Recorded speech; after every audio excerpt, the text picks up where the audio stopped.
नमस्कार, आप देख रहे हैं द हिंद 24 न्यूज और मैं हूं आपके साथ साक्षी। आइए नजर डालते हैं आज की बड़ी खबरों की ओर। हरियाणा पुलिस ने साइबर अपराधियों पर निर्णायक प्रहार करते हुए बीती रात एक बड़ी कार्रवाई को अंजाम दिया। डीजीपी हरियाणा के निर्देश पर पंचकूला पुलिस और साइबर हरियाणा की टीम ने आईटी पार्क पंचकूला में संचालित 3 फर्जी कॉल सेंटरों पर दबिश दी और 85 आरोपियों को पुलिस हिरासत में लेकर पूछताछ की जा रही है। गिरफ्तार किए गए लोगों में इन कॉल सेंटरों के मालिक और कर्मचारी दोनों शामिल हैं। ये कॉल सेंटर संगठित तरीके से देश विदेश, खास तौर पर अमेरिका और यूरोप के नागरिकों को शातिराना तरीके से ठगने का काम कर रहे थे। यह कार्रवाई हरियाणा पुलिस की साइबर अपराध के खिलाफ कड़ी निगरानी और त्वरित कार्रवाई की प्रतिबद्धता को दर्शाती है। हरियाणा पुलिस महानिदेशक श्री शत्रुजीत कपूर ने इस सफल अभियान के लिए संबंधित टीम को बधाई दी और कहा कि यह कार्रवाई हरियाणा पुलिस की साइबर अपराध से लड़ने की प्रतिबद्धता को दर्शाती है। उन्होंने कहा कि इस प्रकार की कार्रवाई से जनता में विश्वास और सुरक्षा की भावना मजबूत होती है। उन्होंने यह भी आश्वासन दिया कि हरियाणा पुलिस साइबर अपराधियों के खिलाफ सख्त रुख अपना रही है और आने वाले समय में भी ऐसे नेटवर्क को ध्वस्त करने के लिए विशेष अभियान चलाती रहेगी। डीजीपी हरियाणा ने विशेष रूप से police commissioner Panchkula, IGP cyber Haryana Shivas Kaviraj तथा पंचकूला पुलिस और साइबर हरियाणा की टीमों को इस सफल अभियान के लिए बधाई दी और कहा कि यह कार्रवाई हरियाणा पुलिस की समन्वित कार्यशैली का बेहतरीन उदाहरण है। सर, एक साइट को लेकर एक सूचना मिली थी, किस तरह से सर एक क्राइम को अंजाम दे रहे थे, क्या क्या रिकवरी हुई? तो जैसे कि आप सभी जानते हैं कि हमारे माननीय डीजीपी साहब और माननीय सीपी पंचकूला श्री शिवास कविराज सर के शुरू से साइबर क्राइम के अगेंस्ट जो भी एक्शंस रहे हैं उनको लेकर बहुत ही जोर रहा है। तो उसी के चलते हुए कल पंचकूला पुलिस ने जो कि हमारी 5 से 6 टीम्स, जो कि एक टीम हमारी एसएचओ साइबर लीड कर रहे थे, एक टीम इंचार्ज क्राइम 26 और तीसरी टीम इंचार्ज डिटेक्टिव, हमारे एसएचओ साइबर, एसएचओ विमेन और स्टेट साइबर से लेके हमारे एएसआई अंकुश और साइबर एक्सपर्ट श्रीमती मनीषा और साथ में ही हमारे एसएचओ चंडी मंदिर श्री रामपाल जी, इन टीम्स के द्वारा हमारे 3 डिफरेंट लोकेशंस पर सेक्टर 22 के आईटी पार्क में रेड की गई। तो रेड के दौरान ये पाया गया कि वहाँ पे 3 डिफरेंट लोकेशंस पर फेक कॉल सेंटर्स चल रहे थे। उन फेक कॉल सेंटर्स के थ्रू ये जो भी लोग हमने पकड़े हैं ये साइबर फ्रॉड कर रहे थे, जो कि नागरिक जो बाहर देशों में रहते हैं। मनप्रीत जी, बात करें ये तीनों कंपनियां अलग अलग है या एक ही नाम की चलती है? नहीं, ये तीनों कंपनियां अलग अलग है जी। जो पहला कॉल सेंटर है ये सर्टिस आईटी सर्विसेज कंपनी के नाम से था और दूसरा आई स्पेस टेक्नोलॉजी प्राइवेट लिमिटेड और एक जो तीसरा कॉल सेंटर था वो एक डिफरेंट। टोटल कितने लोगों की इसमें गिरफ्तारी हुई है? देखिए, अभी गिरफ्तारी तो हम कर रहे हैं। इसमें जो मेन हमारे मुख्य आरोपी है वो जो है वो आपको बता दिया जाएगा, बट इसमें जो टोटल इन्वॉल्वमेंट अभी आया है वो 85 इंडिविजुअल्स का है। तो कौन सी कंट्री के लोगों को टारगेट करते थे और क्या रहता था इनका तरीका जो फ्रॉड करने का? जो ये तीनों कॉल्स भी तीनों का डिफरेंट था, ये तीनों आपस में लिंक नहीं थे और ज़्यादातर अभी जो प्रिलिमिनरी इन्वेस्टिगेशन में सामने आया है यूएस के सिटीजन्स के साथ फ्रॉड सामने आया है। बाकी और कंट्रीज़ के साथ हमारी इन्वेस्टिगेशन जारी है, वो हम पता करेंगे।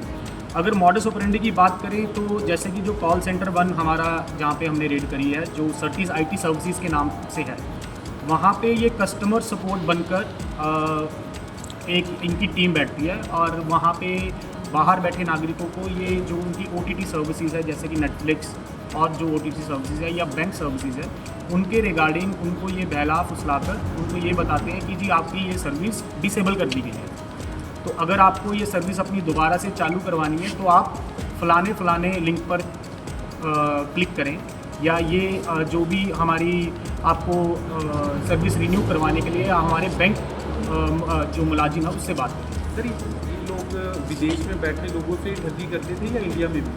वो अभी हमारी जांच का विषय है, वो हम अभी सर्च कर रहे हैं कि क्या कोई हमारे इंडियन नेशनल्स भी इसमें इन्वॉल्व है उनके साथ फ्रॉड हुआ है। अब तक कितनी रिकवरी हो चुकी है? रिकवरी की बात करें तो जी हमारे पास जो सर्टिस आईटी सर्विसेज जो कि पहला कॉल सेंटर है वहाँ से 85 लैपटॉप, आई स्पेस टेक्नोलॉजी प्राइवेट लिमिटेड इससे 62 लैपटॉप्स, 60 मोबाइल फ़ोन्स और 73,176 कैश। और जो थर्ड हमारा कॉल सेंटर है, इससे 18 मोबाइल फ़ोन्स, 21 CPU, एक लैपटॉप और 3,20,000 ये रिकवर। कागज तो सर आगे की क्या लोग इस टीम में काम करते थे और पीछे इसके कौन था सर जो पूरा ये रैकेट चलाते थे लोग? इसमें अभी तक जो हमने 85 इंडिविजुअल्स राउंड अप किए हैं, तो हमारा जो पहले जो कॉल सेंटर है वहाँ से 14 इंडिविजुअल राउंड अप हुए, दूसरे में से 28 और तीसरे में से 43। रहने वाले कहाँ के सर ये सारे? पूरा बोलने दिया करो यार। सर क्या शेयर मार्केट के नाम पर भी कोई फ्रॉड हो रहा था यहाँ पर? अभी ये जांच का विषय, अभी तक ये अभी सामने क्या स्पूफ कॉलिंग का भी इस्तेमाल करते थे ये भी अभी जांच का विषय। बेसिकली हमें जो अभी प्रिलिमिनरी इन्वेस्टिगेशन में ये सामने आया है कि ये फॉरेन नेशनल्स के साथ ठगी कर रहे थे। कुछ सपोर्ट सिस्टम सर्विसेज के नाम पे, कुछ ये डिश टीवी कि हम आपकी डिश टीवी का रिचार्ज करवा देंगे, कुछ उसमें सेक्सटॉर्शन का भी सामने आया है, और कुछ वहाँ पे जो ओबामा हेल्थ केयर के नाम से ये इंश्योरेंस कंपनी बन के इंश्योरेंस देने के नाम पे भी उनसे ठगी। कॉल करने के लिए स्पूफ कॉलिंग ही करते हो? इसके अंदर भी इनकी कोई अहम भूमिका नजर आएगी, जैसे साइबर फ्रॉड किया जाता है कि पुलिस वाला अधिकारी बन के या कुछ ऐसा भी कुछ है? वो भी अभी इन्वेस्टिगेशन का मैटर है। तो सर शहर के बीचों बीच IT पार्क है, वहाँ का जो फ्लोर था वो यूज़ किया, तो कब से ये कर रहे थे? तो पहले सूचना नहीं मिली जो साइबर क्राइम लंबे समय से हो रहा था? बिल्कुल ऐसा है कि अभी हम टाइम तो नहीं बता सकते कब से कर रहे थे, बट जब भी हमें हमारे सीक्रेट इन्फॉर्मेशन से इन्फॉर्मेशन मिली, हमने तुरंत इस पर एक्शन लिया। और आगे भी हम आपको आश्वासन देते हैं कि ऐसा अगर कोई साइबर क्राइम यहाँ चलेगा तो हम रेगुलर रेड्स करेंगे, और ये हम बिल्कुल टॉलरेट नहीं करेंगे कि हमारे पंचकुला शहर में ऐसा कोई कॉल सेंटर चले। सर कहाँ के रहने वाले हैं ये? सर महिलाओं की गिरफ्तारी हुई है, महिलाओं का काम क्या था कॉल सेंटर में? देखिए ये भी एक पूछताछ का विषय कह लीजिए, बट जो प्रिलिमिनरी इन्वेस्टिगेशन में सामने आया वो यही आया है कि या तो वो सपोर्ट सिस्टम सर्विसेज की उनको कॉल करके एज अ कॉलर बात कर रहे थे, वो कॉल ट्रांसफ़र हो जाती, क्लोजर एक नाम के आदमी पे वो उनसे सेटलमेंट करता था कि कितने पैसे आप ट्रांसफ़र करेंगे। तो कुछ अलग अलग बेंचेस पे, अलग अलग सिस्टम्स पे ये बैठे थे, तो वैसे ही काम।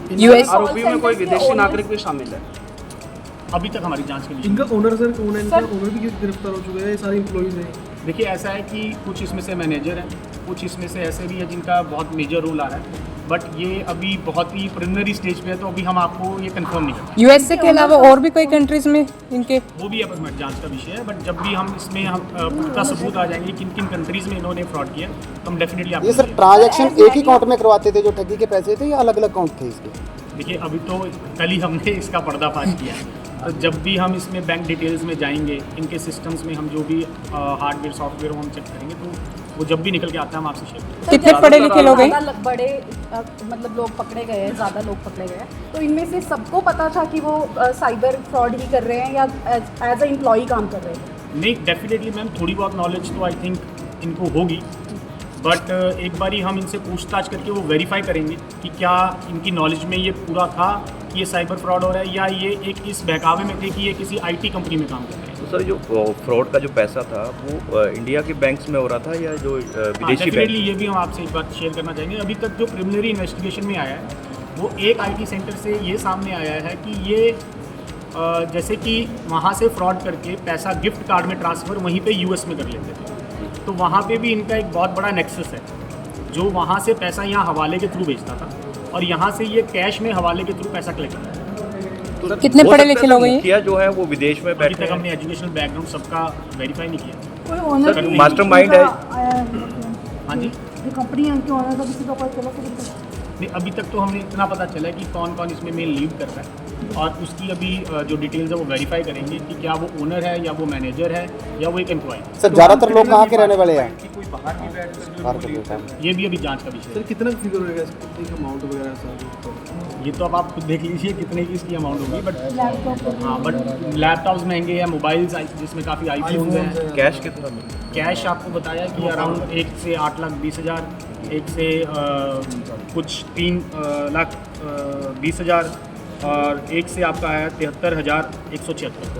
सर कोई और भी स्टेट में इनके ब्रांच है या मतलब जो ये अभी employee तक हमने हैं? कुछ इनसे अभी निकल के सामने नहीं आया, बट डेफिनेटली पूछताछ के दौरान सर जो ये- कार्य करने वाले ज़्यादातर कहाँ के रहने वाले लोग हैं? हाँ जी? जो कार्य कर रहे हैं अंदर कहाँ के रहने वाले हैं? जो कुछ ज़्यादातर तो वैसे तो इंडिया की है, कुछ ज़्यादातर नॉर्थ ईस्ट के हैं, कुछ लोकल्स भी हैं। तो टाइमिंग क्या रहती थी सर इनका जो कॉल सेंटर चलता था? अभी तक जो हमें इनिशियली पता चला ये ज़्यादातर रात को ही काम करते हैं। देखते रहिए द हिंद 24 न्यूज।